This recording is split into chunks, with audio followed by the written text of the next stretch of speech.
All right, everybody, welcome back to Hollywood Purgatory. I am Jeffrey Harris. It is a new day and a new year. Today is Monday, January 8th. I am Jeffrey Harris of 411 Mania, and on the other end of the screen, we have Jay Snook of the Good Men Project. Hi, Jay. Hey there, how's it going? All right. So we are back.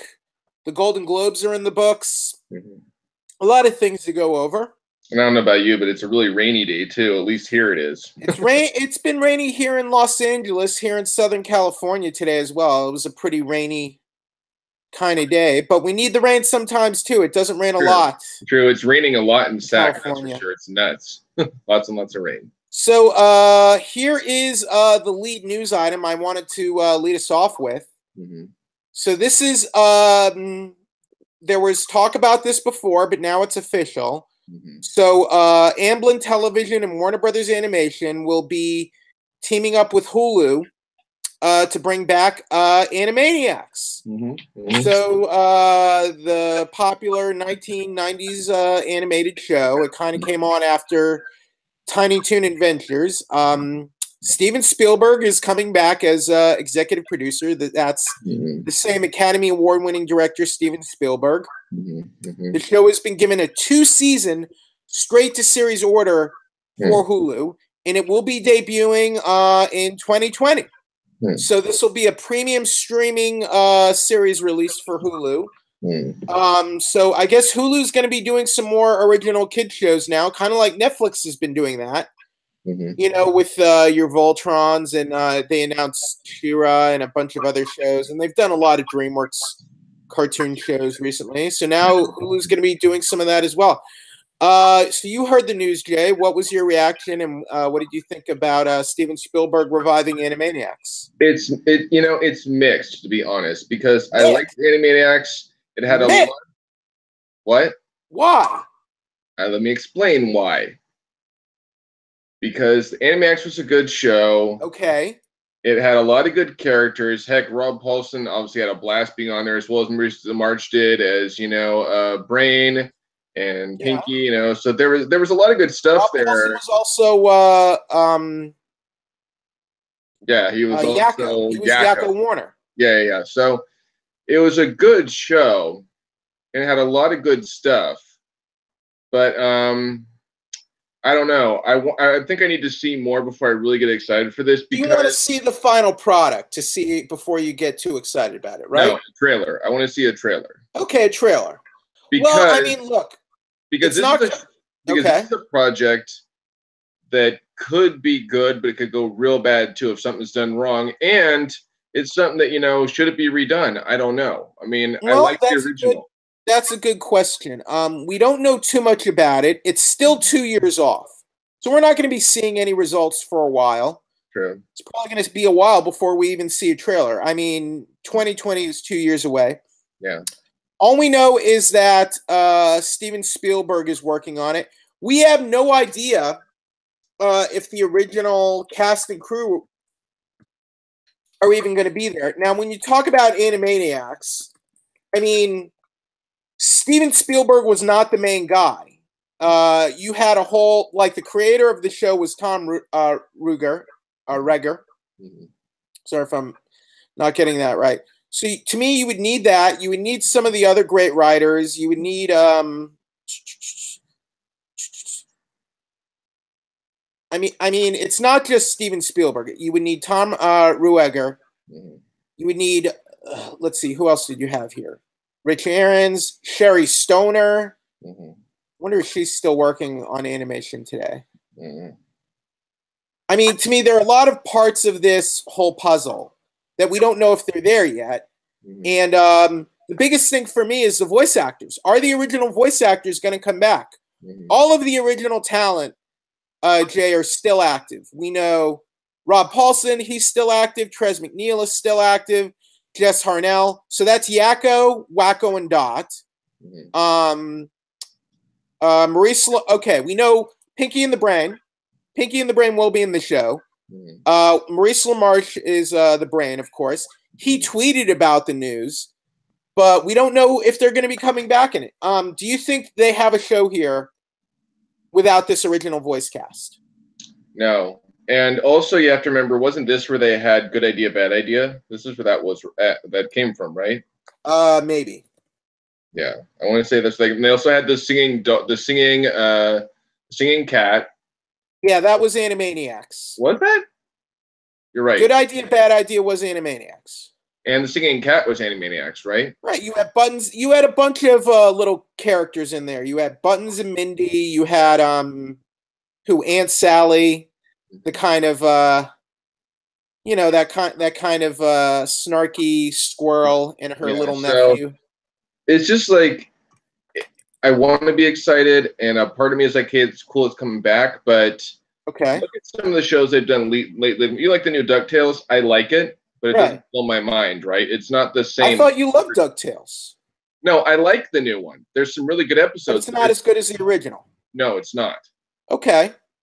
So I have nothing against the new DuckTales. It's just like that. It's kind of like trying to catch lightning in a bottle twice. It's pretty hard to do. You know what I mean? Good point. On the other hand, I would say Voltron, the new Voltron series, is maybe better than the original. I agree. To be fair, I haven't watched the original, but I like the new one so far. The original, it was a reversioned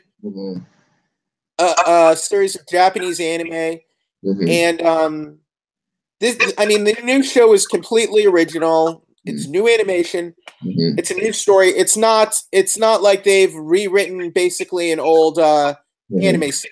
It's its own show now, and I think it's better than the 1980s series. But I think you make a good point. I want to see. Here's my point.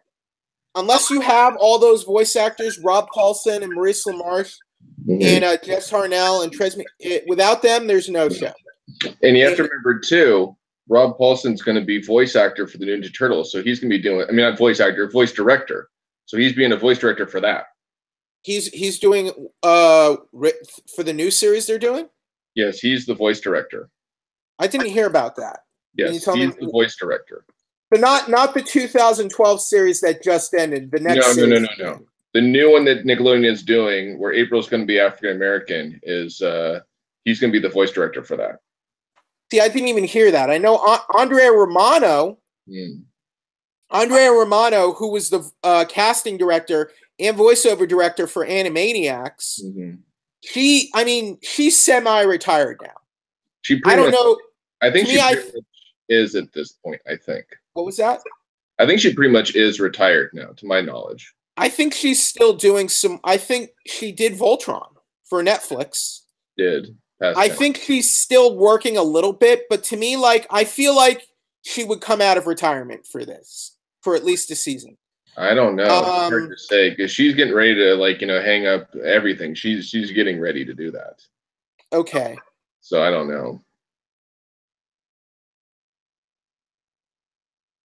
Because a lot of those DC animated movies, she doesn't voice direct them all. She can't. It's not possible, because they do 2, 3 a year.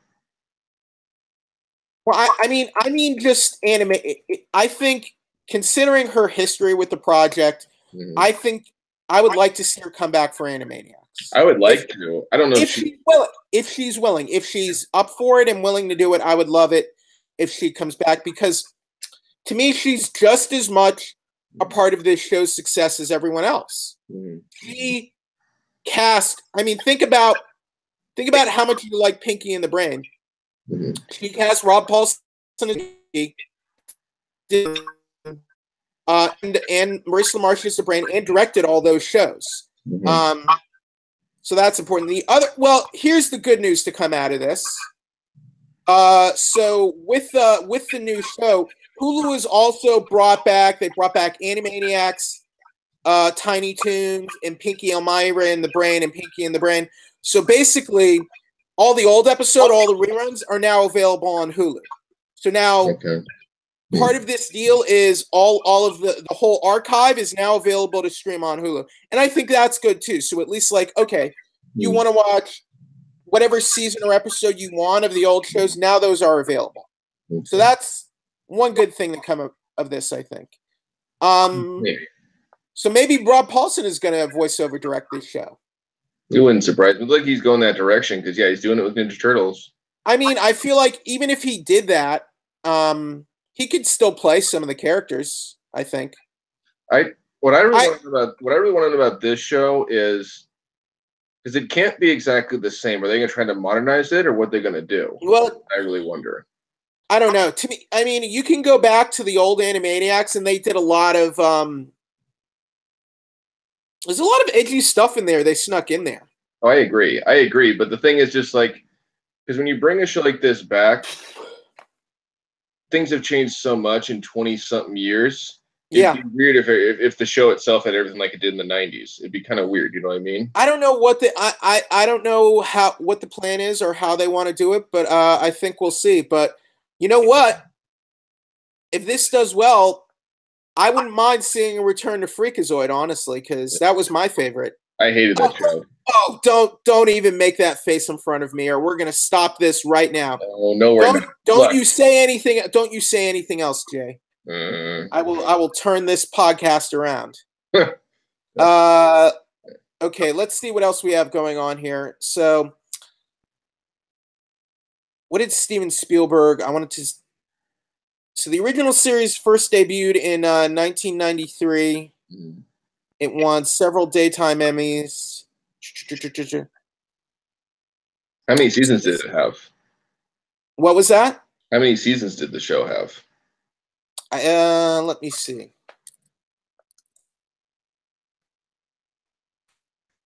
I think it was on a few seasons, and a couple of spin-offs. It did 5 seasons, 99. The original was 5 seasons, 99 episodes. That doesn't count the spin-offs. Yeah, because then they did Pinky and the Brain, then Pinky and the Brain on Myra, and I think that was the only spin-offs they did for this show, wasn't it? Well, I mean, they had Freakazoid, and that had some crossover characters. Did it? You would see Pinky, you would see Brain, or you would see Wacko. They would show up on the show every now and again. Really? Pinky and the Brain was 4 seasons and 65 episodes. Maybe it got better later on because I tried to watch it and I just was like, you need a rewatch. You need to rewatch that whole show, young man. It looked like it wanted to try to be like Animaniacs, but it just was weird. So this will be the first Hulu original series for families, and will join the Hulu Kids Library. So that's interesting. So I guess Hulu might be making more deals like this. But I guess it's a little interesting to me now, Jay, is because now you have these streaming media outfits. We have Hulu, we have Amazon Prime, and we have Netflix. And they're kind of financing and producing their own content now. And some of it's like these old shows we used to like. So I don't know. It's interesting. Like, is there like an old show you really like that should be brought back on like one of these premium streaming outfits? It's always just tough to say for me. I mean, well, they are bringing back Muppet Babies. We'll see how that works. What? You didn't hear that? That one I didn't hear. Yeah, that's coming out on freaking Disney Junior this year. Is it a new show or is it the older series? No, it's a new Muppet Babies. It's a new one. Okay, that one fell under my radar, and it's coming back this year. So let me see. They don't know when this year, but it's coming back.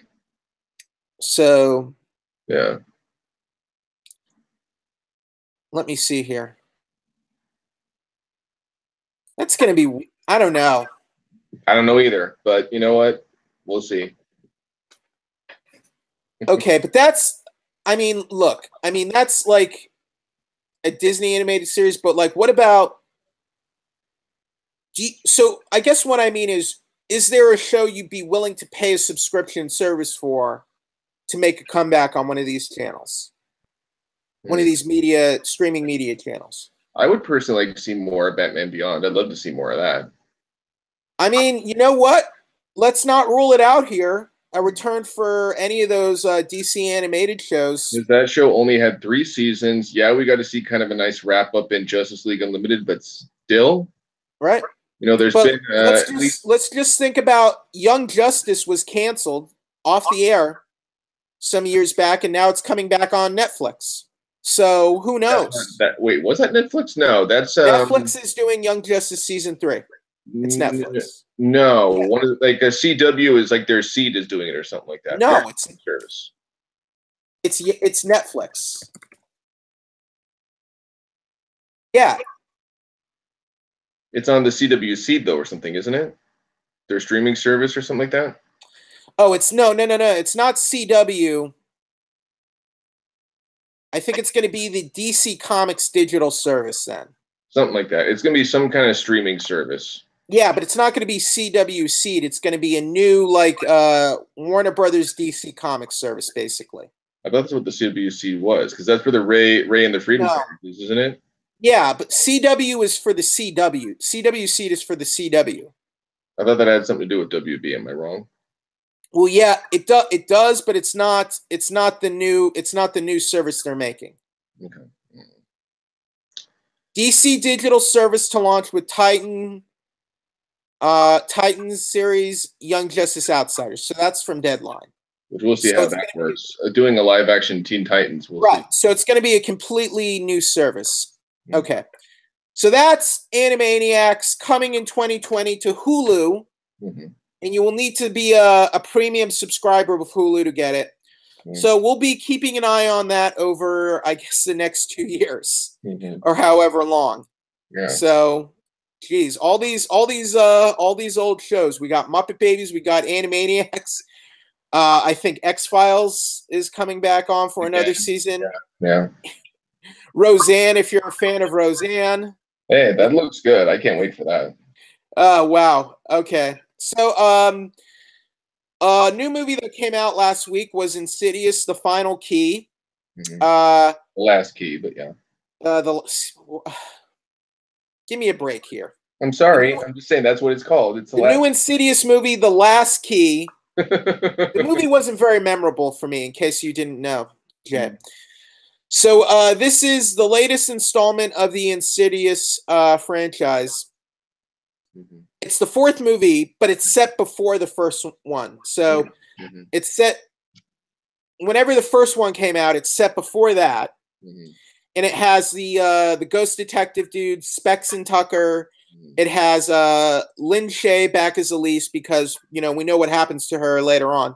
So this is sort of a story about her going back to her childhood home in New Mexico. And sort of there's a dark and terrible presence there that she has to deal with, and sort of confronting her past and the terrible things that happened to her as a child. Jay, did you like this movie?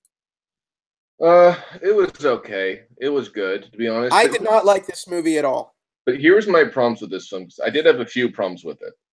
The acting was terrible. That wasn't it. I was going to go somewhere else first, but it wasn't scary, that's for sure.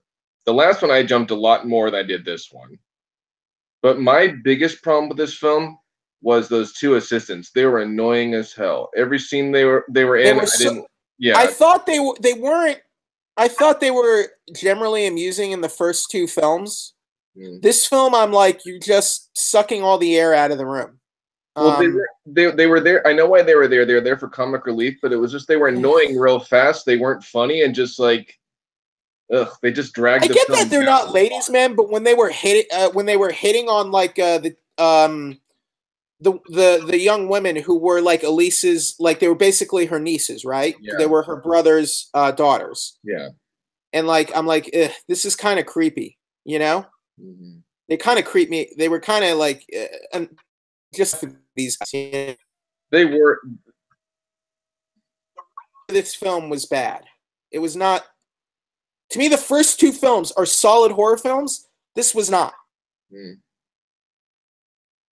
I liked where we got to learn a bit about her past. That was kind of nice, but it was just weird because it was like for me it just wasn't really scary. I mean, this is not as scary as the freaking previous film. Like the third one was scary, was terrifying. You didn't know what was going to happen. Even the second film, the third film was where I think this franchise started going wrong. They should have ended it with the second movie. I think my problem, another problem this one was predictable too. You kind of knew it was going to happen before it happened most of the time. Where 3, it really wasn't.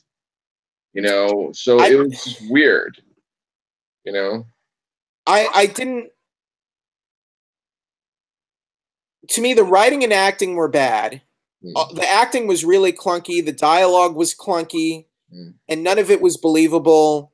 And I don't want to see any more of this franchise, quite honestly. I think how it ended, bringing it all full circle, they shouldn't do anymore. Hopefully that's I'd be okay if they do some more some stuff with The Conjuring. Maybe this franchise is all out of gas as far as I'm concerned. What was that was a really weird about this film too. Like, just like, it was nice to see it all come full focus, but it was kind of like, you're like, oh, okay, right, because like they because the third movie was a prequel, so they continued on from the third movie and tied it into the beginning of the first one. So maybe doing a sequel to a prequel wasn't a good idea. I don't know. I don't think it was a good idea. I mean, honestly, the movie did well this weekend. It made, I think, it made some money, so they could make more. I think it made $29 million. It's just that it would have to probably be after. It would have to be after the second movie, and they couldn't. I mean, well, we know what happens to Lin Shaye's character, so they would probably have to use different characters from the last two movies or last four movies, I guess. Yeah. So I didn't care for this movie. So you also saw Molly's Game. That one's getting a lot of, I think, awards buzz. What did you think of Molly's Game, Jay? It was another film I liked. It was good. I mean, it had some cool twists and turns. Michael Cera is really good in it. He does a great job. Jessica Chastain is good. Idris Elba is good. But it really wasn't her strongest role. I mean, she was good in this, and she did a good job with her character, but I don't know. I mean, I left going, okay, I liked it, but I don't know if I necessarily tell people you have to go see it now, nor is it a must-watch film. At least for me, it wasn't. You don't think the film is deserving of any awards buzz this year? I would say, because it was basically based on a true story, also based on a book that the true story was from. So it was kind of double adaptation in a manner of speaking. How is it a double adaptation? Well, because it's based on a true story, but it's also taken from a book that has a much right. It's the book. I mean, but the book is the true story as well. But the book has like a very long name, so I get why they chopped it down. But I don't know. I mean, maybe it's just because I see so many films like this every year. Maybe that's why this one didn't blow me away. Maybe, I don't know. There's a lot of movies based on. So you didn't like? What about Jessica Chastain as Molly Bloom? What did you think? She does good. I mean, she's definitely. It's kind of like to her, it's like it's a good performance. It's not like an amazing performance, a breathtaking performance. She's done better performances, but she's also done not so good performances worse than this. So I think she was good. You weren't blown away by her performance, sounds like. Not really, no. And for me, the ending was kind of predictable. That's just me. All right, Idris Elba as Charlie Jaffe. He does a good job. He's good as in the film. I think he's probably one of the better things about this movie, to be honest. I really do, because he has so much more depth, and like just like there's more to him, and he's more conflicted. He really is like where she has her conflictions. And actually, who's good in this too is, I believe, Kurt Russell was her. Was it Kurt Russell? No, who was it? Her father was Kevin Costner. Kevin Costner. He was really good in this. He was actually. I take it back. He was the best thing about this movie. Now, it was good, but he was amazing. Now, the story, like in real life, Molly Bloom, she was sort of like this. She arranged these high stakes poker games for for high roller poker players and celebrities that were kind of like unsanctioned and illegal, and including for some big time celebrities. Were there any characters in this movie that were that you think were based on real life celebrities, but they changed the names of these people? If there were, it was hard for me to tell. Only one I really noticed was Michael Cera. I couldn't tell if the rest were or not, who they were based on. Did Michael Cera play himself? Yes, he did. Okay, that's brilliant. So what was his deal in the movie? Basically, he was kind of a person who kind of drew other players in because he was supposedly unbeatable. Supposedly. That was basically what he was. Okay. He's credited in the movie as Player X, but do you think he was really playing himself? I don't know, honestly. If I really think about it, it's hard to say. Okay. So that it was a good movie. I can say some people would really like it, but I don't think it'll be for everybody, at least in my opinion. All right, so that's Molly's Game. Mm-hmm. What's the new DVD release you got coming up from Disney? The Lion Guard. This is The Lion Guard: Rise of Rise of Scar. Yes. Now, what happened here was this episode originally aired at the start for season 2, where it was kind of like a short movie, kind of like Return of the Roar, where it was about 40-something minutes, and it's a two-part episode, basically. Yeah, in a manner of speaking. But they did it as like a little movie, is what they did it as. Right. So, anyways, what happens is, they want to Rafiki gets an apprentice, which is kind of interesting, Makini. So that happens. And basically, it's the dry season now. So everybody's like food, water, things like that. So there's a whole subplot of where the new elephant leader is supposed to help them find the watering hole underground so they can all have water and survive the dry season.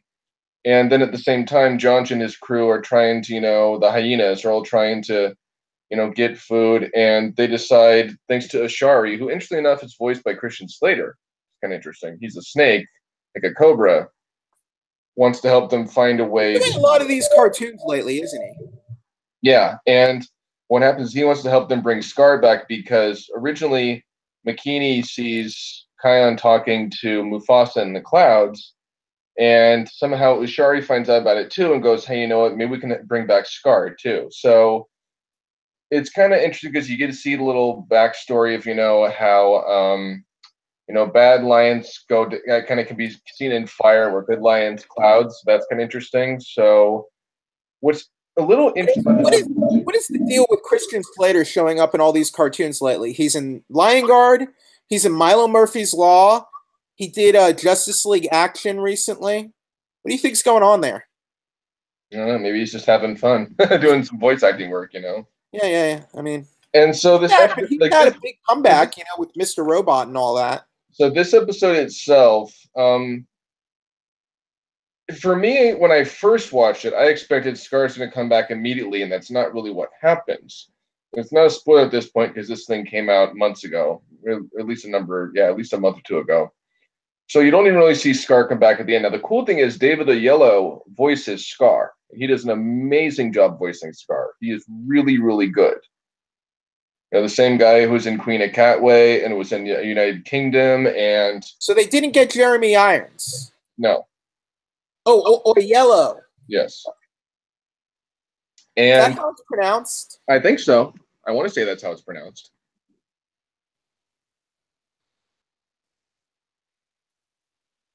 I was thinking you were saying Aiello.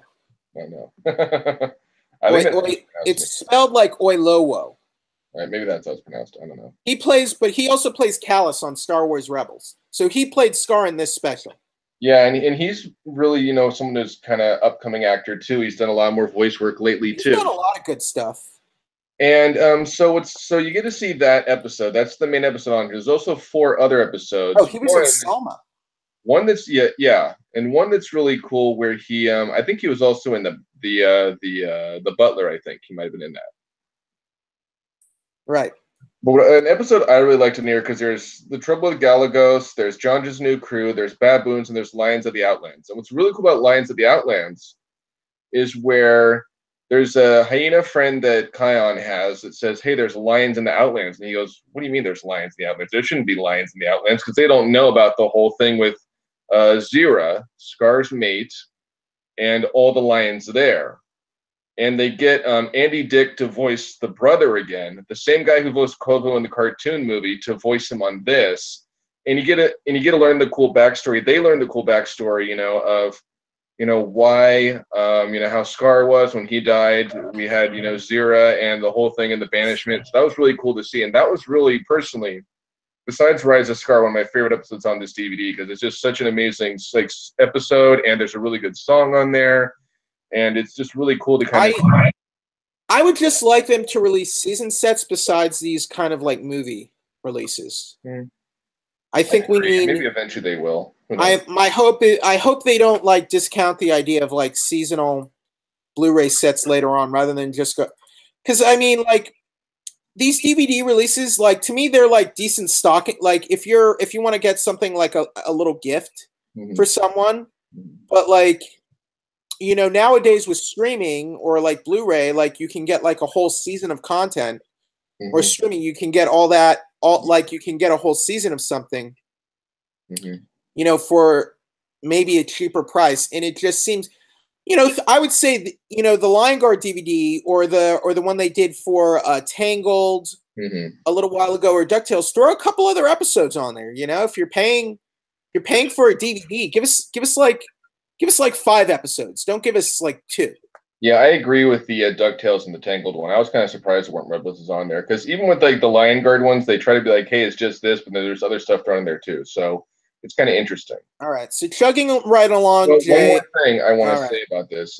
Your point of them doing that may eventually happen, because I found out today, actually, they are doing a season 3 of Lion Guard already. So season 3 has already been ordered, even though season 2 isn't done yet. Yeah. I mean, the show seems like it's doing well. But this is a Disney Junior show, right? It's not like actual Disney Channel. It's Disney Junior, I think. Correct. Yeah, I think this is good for like, smaller kids who are trying to get something that's like Lion King. I agree. And what have you.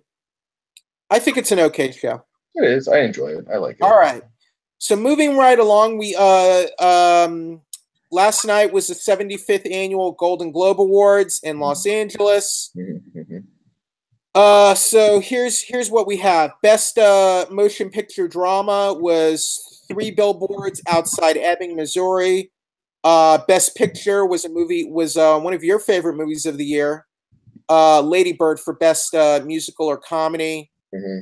Best actress in a drama was Frances McDormand for 3 Billboards. Best actor in a drama. Yes, Gary Oldman in Darkest Hour. Best actor in a musical or comedy was James Franco for The Disaster Artist. Best actress in a musical or comedy picture was Saoirse Ronan. Best supporting actor was Sam Rockwell in 3 Billboards. Best supporting actress was Allison Janney for I, Tonya. Best director was Guillermo del Toro for The Shape of Water, which was one of my favorite movies of the year. So, okay. Anything stand out for the awards? Did you watch the awards ceremony this year? I didn't watch it, but I didn't either. I think 3 Billboards Outside Ebbing, Missouri was a good drama. Yeah. And I guess it deserved to win, but I wasn't really blown away by that film either. I enjoyed it, but it didn't blow my mind. What film do you think should have won Best Drama? Well, I don't think it's tough with the categories. I almost wonder if either Shape of Water should have, or maybe even Dunkirk, because they seemed like that. Maybe that's just me. I'm kind of like, I don't know. Like I kind of liked both of them. Okay, here we go. More. So we had Call Me by Your Name, Dunkirk, The Post, and The Shape of Water.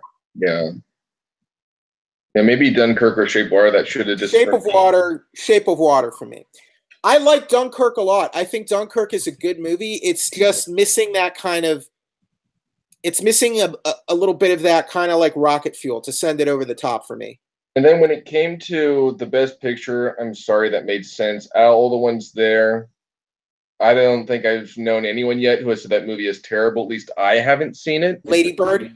Yeah, and now when it came to performance, I'm actually kind of surprised Sally Hawkins didn't win, because I thought that she was better in Shape of Water. Okay. Frances McDormand, just because, really, in my opinion, she was one of the better things when it came to that movie. Although Frances McDormand did good, I don't know. I mean, I'm kind of like, when I saw that, Sally Hawkins. Ronan's been getting a lot of buzz, though, for Lady Bird, so I'm not surprised. When it came to Gary Oldman for Darkest Hour, I'm not really surprised. Just now, it was kind of tough when it came to Best Performance by an Actress in Motion Picture, because yes, Saoirse Ronan was good, but so was Judi Dench and Victoria Abdul, and even Emma Stone in Battle of the Sexes was pretty dang good. So right. I'm glad Saoirse Ronan won, but Judi Dench and Victoria Abdul was, I think, some of her best work in at least of the year, if not a bit longer, too. And then when it came to performance by an actor, I'm almost I kind of almost wish Ansel Elgort had won for Baby Driver because I thought he was better. But to be fair, I haven't seen The Disaster Artist. To be fair, but that's for musical or comedy, and James Franco won that, and that's already opened a whole can of worms there. Yeah, what about Best Actor for Gary Oldman in Darkest Hour as Winston Churchill? That made sense. I mean, really, because I actually heard Phantom Thread wasn't that good. I didn't get a chance to see it. I was working, but Gary Oldman, yeah, he literally was the best thing about that movie. So I don't have any qualms about him winning that. I'm not surprised he won that. He's really my only front runner for Best Actor this year. Now, when it comes to actress in a supporting role, yeah, I think it should either have been Laurie Metcalf or Octavia Spencer because they were both pretty dang good in the movies they were in. Octavia Spencer was amazing in Shape of Water. Allison Janney won for her role in I, Tonya. And I see that. I just think, like, again, I haven't seen that movie to be fair. It hasn't gone wide yet. It's only in certain places. Right. But I don't know. Just, like, from what I saw with, like, you know, those two, I'm like, I think they deserve it. But now, when it comes to actor and supporting role, that's a tough one. Because Rockwell was good in Ebbing, Missouri. But so was Richard Jenkins in Shape of Water. He just was. So that's a tough one too. I mean, 3 Billboards Outside Ebbing, Missouri. That one's just got a lot of critical acclaim. I really liked Richard Jenkins in I really like everything about Shape of Water and that whole supporting cast. I would have been fine with those actors, you know, Richard Jenkins or any of those actors really getting some awards glory. But it seems like Sam Rockwell, you know, did a good job, and it was a little weird. I'm not part of the Hollywood Foreign Press, so there you go. And it was a little weird too of Del Toro getting Shape of Water for director because there were a lot of good directors he went against. And I mean, Christopher Nolan. Yeah, you know, Ridley Scott, Steven Spielberg. I mean, look at that. I'm like, to be fair, again, I haven't seen the post. I don't think that's gone wide yet either. All the Money in the World I haven't seen, but. Yeah, I mean, like, Guillermo del Toro has made good movies in the past that I think deserved more awards recognition and didn't really get it. Devil's Backbone, Pan's Labyrinth. So I think, you know, maybe you shouldn't give a filmmaker or an actor an award for something they didn't win in the past. But we know that's the logic people use sometimes. Yeah. Now, what I really wish had happened that didn't was the best screenplay. I wish Greta Gerwig had won that over Martin McDonagh. That's just me. You know, because Lady Bird, right? Yeah, because it's like I'm like, yeah, again, that movie was good, but I thought the screenplay for Lady Bird was much better. I really, really did. You know what I notice a lot? If you look at the Academy Awards, like they'll give like best screenplay to a writer for a film that's not going to win the other big awards is something I'll notice usually. So that might come into play for the Oscars. Also, the supporting actor categories. Like, if a film gets a lot of nominations, like it might get supporting, it might get supporting actor or actress, but not like best actor or best picture. Have you ever noticed that? I want to say I have, but of course, I'm not too surprised by the animated, not just because of Coco, but because it really didn't have any competition to go against it. I mean, Boss Baby was good, but it wasn't Coco. Oh, for best animated. See, the other films were Ferdinand, The Breadwinner, and Loving Vincent. The Boss Baby, come on. No one, come on. No one's liked it, but it's not Coco. Coco's better. You know, that's just... Honestly, the fact that the movie's even nominated, I think, is a bit offensive. Don't you agree? No, I don't think it's offensive. It was nominated. No, I liked The Boss Baby. Okay, you hated it. I didn't. I didn't. Whatever. But Coco was better. So I'm not surprised. And then, of course, original score. That makes sense. I'm not. Shape of Water is a beautiful, elegant movie. Well deserved. I did see the video of Guillermo del Toro's speech, and I did really like his speech a lot. Now, what I didn't like. Best original song, I think Remember Me should have won over This Is Me Easy. That's just You know what? You know what's interesting about Greatest Showman? The movie got very bad reviews. It had a terrible opening weekend, but now it's doing very well with audiences, and it's doing better like each and every weekend. And now it's like going to be. Now it's probably going to make some money. Actually, I don't know. I just think "Remember Me" was such a better song. I mean, I'm not talking about the songs. I'm just saying Greatest Showman has become sort of like this audience underdog. Did you see the movie? I haven't had a chance to yet. All right. Well, I'm just saying the movie, it got bad reviews. It opened very low, but in subsequent weekends, it's managed to do very well. So, you know what's really weird too? What was that? The best television series drama. Well, again, before we get into that, let me read those off first. So, best TV drama was *Handmaid's Tale*. Best TV series, musical or comedy, was *The Marvelous Mrs. Maisel*. Best limited series was *Big Little Lies*. Best actress in a limited series, Nicole Kidman, *Big Little Lies*. Best actor in a series limited for TV, Ewan McGregor, *Fargo*.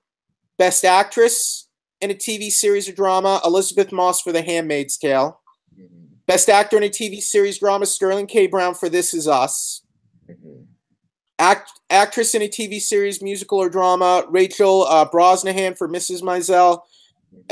Best actor in a TV series, musical or comedy, Aziz Ansari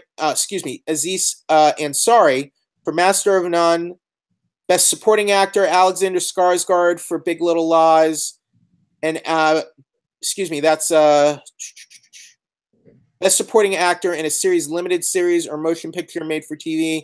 And best supporting actress in a limited series made for TV, Laura Dern, *Big Little Lies*. So quite a bit in the acting categories for *Big Little Lies*. *Handmaid's Tale*, also *Handmaid's Tale* and *Mrs. Maisel*. Did they get it right with these, Jay? I'm just kind of surprised, and maybe I need to watch some of these shows because *Handmaid's Tale* went against *The Crown*, *Game of Thrones*, *Stranger Things*. It went against some pretty tough competitors. I think *Game of Thrones* won a lot the year before, though, didn't it? That's a possibility, but I'm just like, *The Handmaid's Tale* going. *The Handmaid's Tale* is a critical darling, though. It has been, and it has done very well. I just want to check it out now because I'm kind of surprised, because *Stranger Things* has blown me away and *Game of Thrones* has, but *Handmaid's Tale* beating them out is pretty impressive. Now, when it comes to comedy, I haven't really been too impressed with the new Will and Grace, and Blackish I still haven't watched, but I'm not even sure, what is The Marvelous Mrs. Maisel about? What is it even about? I've not. This is one I have not yet watched yet because I only have so much time. Sure. There's only so many shows I can watch. So it's a period comedy drama. A Jewish housewife living in New York City in the 1950s. Her husband, Joel, moonlights as a struggling comedian at the Gaslight Cafe. So the main character, Midge, who is Mrs. Maisel, supports Joel, providing feedback about his sets. Becomes disillusioned when she discovers Joel has stolen one of his best routines from Bob Newhart. He confesses that he's been having an affair and leaves her. Midge goes to her family for support, but primarily receives criticism for marrying Joel. Okay, so basically she's like this housewife who was down on her luck in New York in the 1950s, and she becomes like a stand-up comedian, basically. So that's what's interesting. And then when it comes to best performance by an actor, again, I haven't watched This Is Us, but I really like Freddie Highmore on The Good Doctor. He is unbelievable on that show. He's so good. His character is so likable and so, just, every episode I've watched that show so far, I'm like, man, he is just an amazing actor on that show. And then, of course, Bob Odenkirk on Better Call Saul. I mean, what about This Is Us? I haven't actually watched it yet, so I maybe it's another show I need to watch. Maybe. I can't really say. I mean, honestly, I haven't watched too many of these shows that won yet. So I can't really say one thing or another about their quality. Other than that, most of the ones that won, I've been just reading a lot of rave things about them, so I'm not surprised by some of these winners.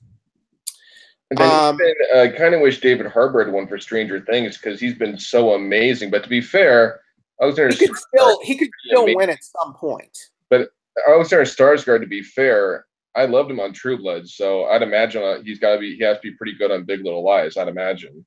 What about Christian Slater for Mr. Robot? That's another show I have to watch. I haven't had a chance to watch it yet, but I've heard nothing but good things about it. So yeah. But David Harbour is going to probably get another chance because he's going to be in the new Hellboy. So we'll see how that goes. David Harbour is a really good actor, I think. I agree. He is. He definitely is. So there were some interesting choices there. Some of them I get. Some of them I kind of don't get. But what do you not get? What did you not get? Well, some of the ones I said, like where I said I kind of wish one had won over the other. That's what I didn't get. Okay, I'm not. But I'm not surprised by like Game of Thrones not winning because I mean sometimes you'll see a show do like really clean up and win big one year and the next year they won't. Plus it's also campaign. That's the other thing is campaigning. How hard are the people behind the show campaigning for it to win the award? No, that's fair enough. Okay, so my next thing here on Saturday, Warner Brothers Animation and Home Video held a theatrical premiere for Scooby-Doo and Batman: The Brave and the Bold. So basically, if you were a fan of the old, it's weird to call it old, but Batman and the Brave and the Bold, Batman: The Brave and the Bold animated TV series, they did an animated movie where he teams up with Scooby-Doo and the Mystery Gang to solve a mystery. So now we have this new movie. It's the original cast from Batman: Brave and the Bold. So that means we have Diedrich Bader back as Batman. We have John DiMaggio, Bender from Futurama. He's Aquaman, the jovial, happy Aquaman who says outrageous. He's not like Jason Momoa from Justice League. So we have those characters.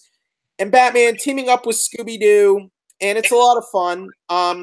So basically, look back to the Brave and the Bold series. So this is like taking one of those episodes, and it's definitely padded. It's like an extended episode. They've extended it into a movie. It's definitely padded to get the feature length, but it's still fun. It's very cute. I think this is a good sort of movie. If you have a young kid and you don't really want them to watch a Batman movie, you can have them watch this instead because there's nothing in here that's super edgy or really inappropriate for kids, I think. And it's a lot of fun. There's a lot of cameos by DC characters. I got to talk to most of the cast. Diedrich Bader was there. He was very cool. He's taller than you think, isn't he? He's a very tall man. I met him at Stanley's LA Comic Con. I was like, man, I didn't like, yeah, dude, but tall. So he had a very nice story about when he found out that Brave and the Bold was coming back as an animated film, and they were bringing him back to play Batman. Kate Micucci, I'm sorry if I'm not saying that right. She's Webby on DuckTales now. Yeah, she plays Webby on DuckTales. She played Vilma on Be Cool Scooby-Doo on Boomerang. Oh, really? She's done a lot of TV shows. She played Lucy on The Big Bang Theory, and she's done a lot. She's done a lot of stuff. She's also on Scrubs as the janitor's girlfriend. So she's right. She was there. She was very nice. It was It was nice to talk to her. Let's see who else is in the film. Oh, John DiMaggio was there. Yes, talking about Aquaman. I've met him before. He's a great dude. He is a great dude, and he loves his fans. He has so much fun. So I'll be having more on the this movie, especially if you're a fan of Batman: The Brave and the Bold, which was a pretty popular show for its time. It wasn't on like super long, but it did well, and it was a lot of fun. It's a lighthearted version of Batman. This animated movie definitely stays true to that. It's a very sort of lighthearted story. It has its serious moments in it, though, I think, and it has a lot of fun moments with Batman in the Scooby gang, interacting with superheroes and what have you. Like they have a detective club basically. Batman has this detective club that he calls the Mystery Analysts of Gotham, and he invites Scooby-Doo and the gang to this group. And Aquaman's all sad because he gets left out. So that's just sort of an idea of the style of humor in the show. Let me ask you this: did they do, because on the show they actually focus more on like the lesser known villains? Did all that same formula on here? I don't want to give too much away in terms of the villains, but you do got just for example, Detective Chimp, who's a very obscure DC Comics character. He's sort of one of these lesser known DC characters who has a prominent role in the movie. Black Canary is in the movie. Poison Ivy. Harvey Bullock has a fun role. Harvey Bullock from the old Batman animated series, who people will remember that character. The Question. Jeffrey Combs, who played the Question. This is great. Jeffrey Combs, who played the Question in Justice League and Justice League Unlimited, he returns to play the Question in this movie, which is great. Nice. So, was he there at the event? No, he was not there. But he's another one of just sort of one of those more obscure, lesser-known characters who has a fun little role in the movie. The Joker is in the movie, and Jeff Bennett is back as the Joker in it. The Riddler is in it. A different version of Catwoman. This is interesting. There's a version of Catwoman who was on the show. She looks way different in this movie and had a different voice actor, I think. But it might have been the same, but she had a totally different look and costume.